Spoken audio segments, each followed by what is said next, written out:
La désertion collective comme ultime refuge politique. C'est notre père Koulibaly Khalil qui nous fait cette analyse. Il nous dit qu'aujourd'hui, vous voyez, là, beaucoup sont en train de quitter dans le PDCI. Là. C'est le seul choix qui leur reste. Et c'est le RHDP qui devient leur refuge. Mais est-ce que ces personnes viennent par conviction? Non, tout le monde le sait. Elles viennent pourquoi? Elles viennent parce que c'est leur seul refuge. Elles ne veulent pas mourir politiquement et elles ne veulent pas avoir le ventre creux. Et donc, il faut s'accrocher au restaurant pour pouvoir survivre. La scène politique ivoirienne s'illustre à nouveau par une dramaturgie dont elle a le secret. Le retrait annoncé du PDCI et du PPACI ainsi que le CAPSI de la Commission électorale indépendante sous le prétexte commode des revendications ignorées.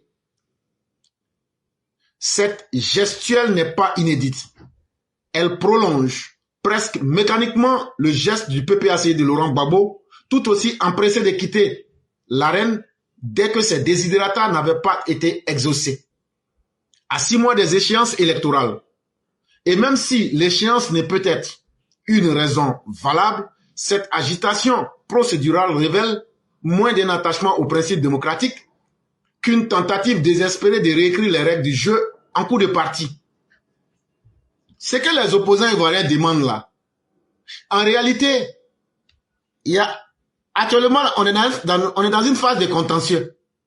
C'est eux-mêmes qui ont demandé qu'on fasse l'enrôlement entre octobre et novembre 2024. Est-ce qu'on a fini l'enrôlement là pour mettre une liste définitive à la disposition des Ivoiriens? Non. Mais comment on peut changer les règles du jeu pendant qu'on est en jeu? Comment on peut demander, on est en train de faire un enrôlement, on n'a qu'à annuler ça et puis on va reprendre un nouveau enrôlement? C'est quand on a commencé là, on n'a qu'à terminer. Comme ils savent que on ne change pas les règles de jeu pendant le match, et comme ils savent que leurs désirs ne sont que des caprices, ils ont pensé qu'en faisant du harcèlement, le gouvernement allait céder. Parce que eux, là, quand eux vont crier, on allait avoir peur d'eux. Mais au fur et à mesure que le temps des élections approche, nous sommes à 6 mois, ils sont là, disent, ce qu'on avait tenté là, ça ne va pas marcher. Donc, ce qui est mieux là, ça veut dire déjà que ce qu'on a demandé là, puisqu'on ne va pas obtenir là, est-ce que c'est pas mieux, on va aller au restaurant, on va aller manger là-bas. Sinon là, on vient là, tout le monde sait que nous sommes des hyènes. Et nous, on sait qu'on n'est pas de conviction. Nous sommes des militants du ventre. Une stratégie de surenchère symétrique.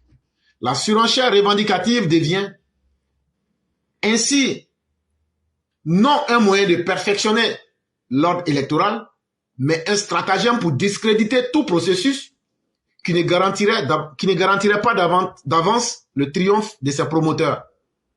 Voilà des opposants qui n'ont de mérite que de vouloir saboter le processus démocratique. Voilà des opposants qui ont peur d'aller dans les urnes. Voilà des opposants qui sont incapables d'apporter des candidats potents, des candidats qui peuvent dire la vérité à leurs propres électeurs et à leurs militants.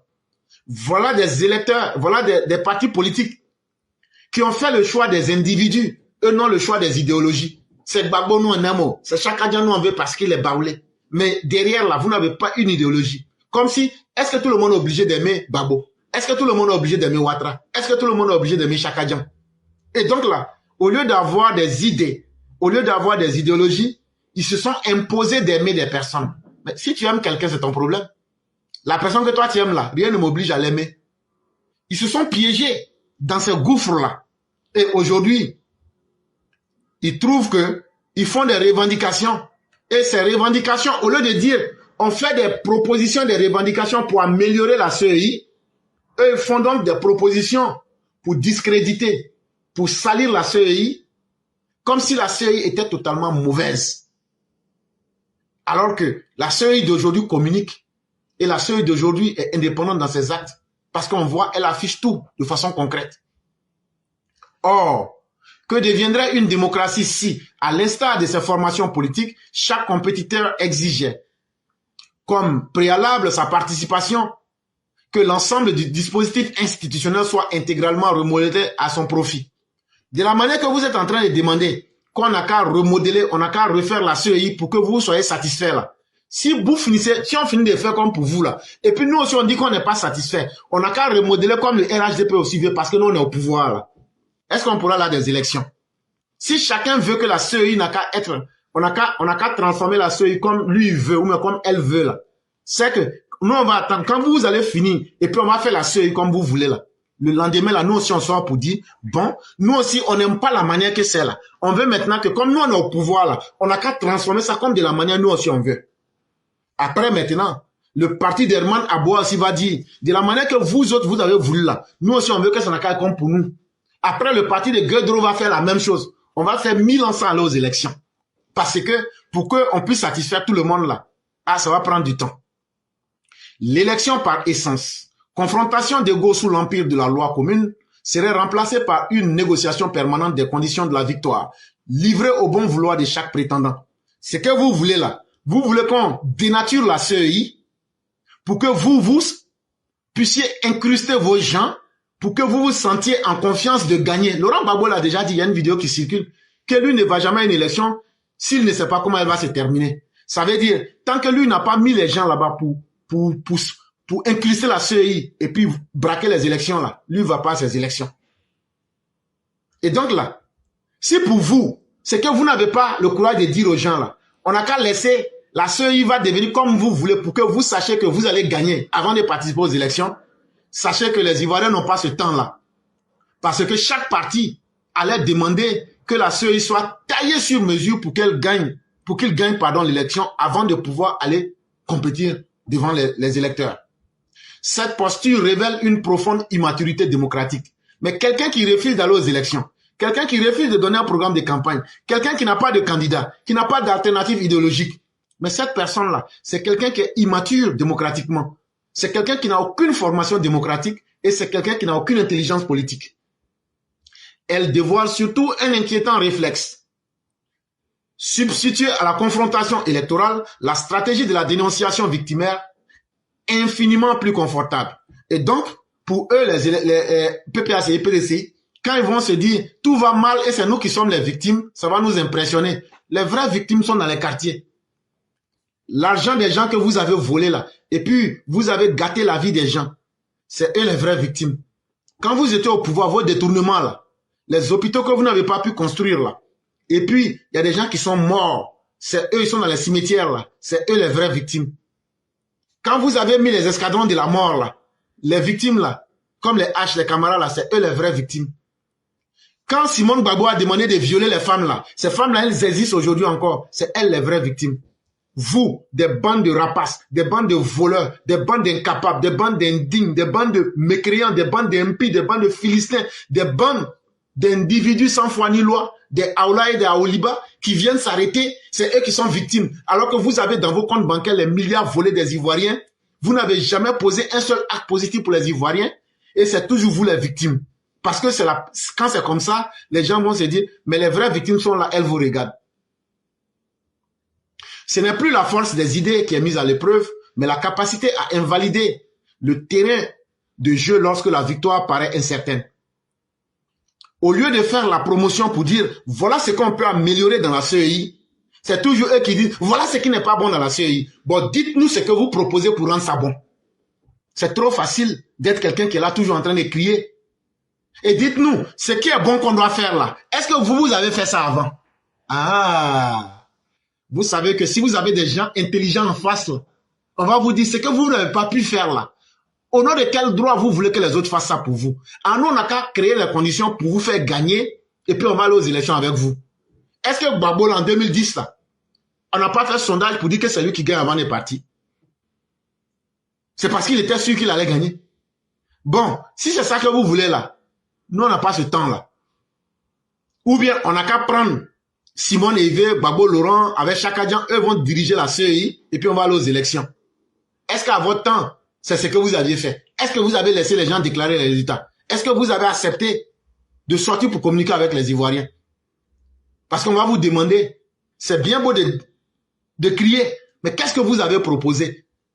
Ce que vous avez proposé là, est-ce que vous-même vous avez une fois fait? Non. Bon, pourquoi vous n'avez pas fait et puis vous demandez aux autres de faire?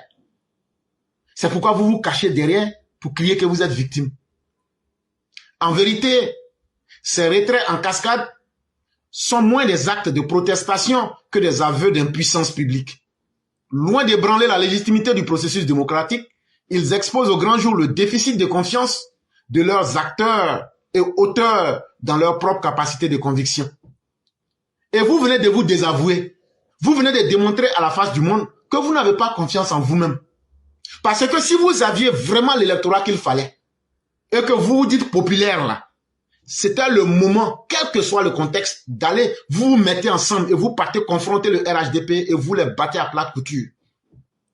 Si le RHDP n'avait pas pris le PDCI et le RDA pour les mettre ensemble là, il aurait été difficile qu'on puisse gagner en 2010. Mais faites la même chose, mettez-vous ensemble. Montrez que vous avez confiance en vos militants. Et puis maintenant là, choisissez notre alternative comme au Sénégal. C'est trop facile de dire au Sénégal tout va bien, au Ghana tout va bien. Mais les opposants là-bas, là, quand ils estiment qu'il y a quelque chose qui leur fait barrage là, ils choisissent quelqu'un d'autre, ils mettent ça. Eux, ils ont confiance en leurs militants. Donc, à part Gbagbo et puis Chakadjan là, il ne peut pas avoir une autre personne qui peut prétendre au poste de président. Donc, c'est le culte des humains.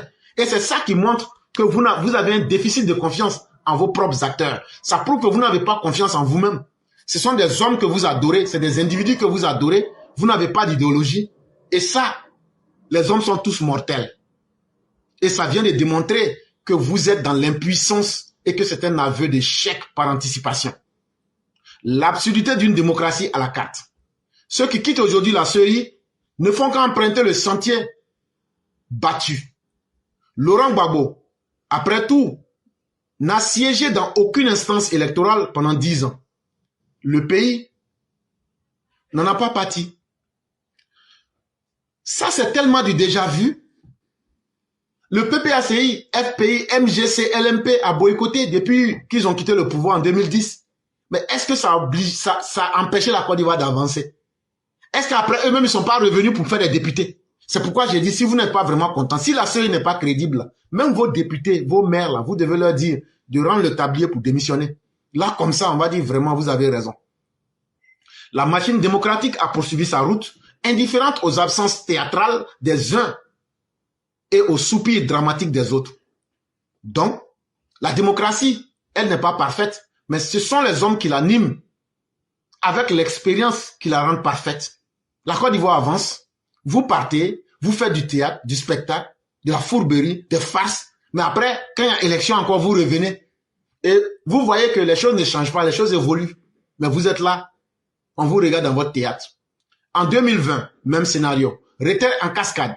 Grande déclaration outragée. Pour un résultat au final identique. Le peuple ivoirien est allé voter. L'élection a eu lieu et la terre a continué de tourner. De la même manière que vous êtes parti là. Vous allez revenir la queue entre les jambes.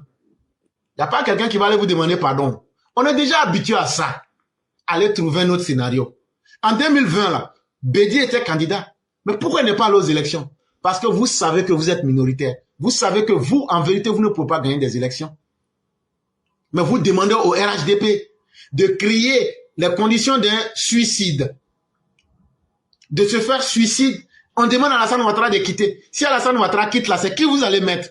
C'est la question qu'on vous pose. Si Alassane Ouattara quitte là, c'est TBO on va mettre. C'est Meïlé on va mettre. Ou même c'est Gbagbo on va mettre. Alassane Ouattara n'a qu'à quitter. Vous voyez comment vos réflexions sont terre à terre. Alassane Ouattara n'a qu'à quitter. Bon, Alassane Ouattara, je quitte. C'est qui vous allez mettre? Venez nous dire qui vous allez mettre. Bon, ils n'ont pas participé. Ils ont fait leur la CNT. Mais après là, est-ce que les élections n'ont pas eu lieu?